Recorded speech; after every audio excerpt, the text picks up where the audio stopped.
സംസ്ഥാന കേരളോത്സവ മത്സരങ്ങളുടെ ആദ്യ ദിനം വേദിയും സദസ്സും കീഴടക്കി കലാപ്രതിഭകൾ. 4 നാൾ നീണ്ടുനിൽക്കുന്ന കേരളോത്സവം ഏപ്രിൽ 11-നാണ് സമാപിക്കുക.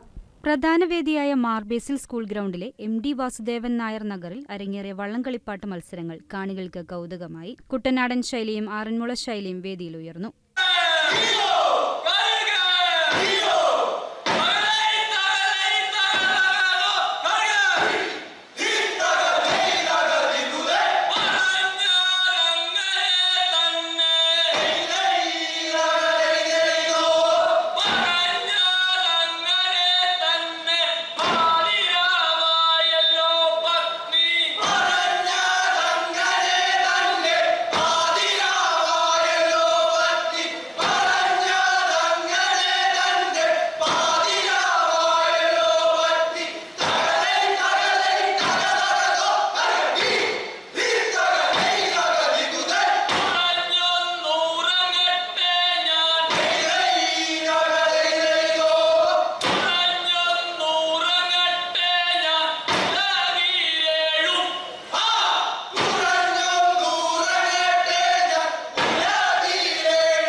എൻ്റെ പേര് ശരത് എസ് നായർ.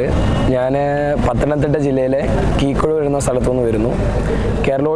സംസ്ഥാന കേരളോത്സവം 2024 വള്ളംകളിപ്പാട്ട് കുട്ടനാടൻ ശൈലിയിലും വള്ളംകളിപ്പാട്ട് ആറന്മുള ശൈലിയിലും 1ാം സ്ഥാനം കരസ്ഥമാക്കിയിട്ടുണ്ട്. ഇത് 2ാമത്തെ തവണയാണ് സംസ്ഥാന കേരളോത്സവത്തിൽ പങ്കെടുക്കുന്നത്. കുട്ടനാടൻ ശൈലിയിലും ആറന്മുള ശൈലിയിലും 2ാം തവണയാണ് പങ്കെടുക്കുന്നത്.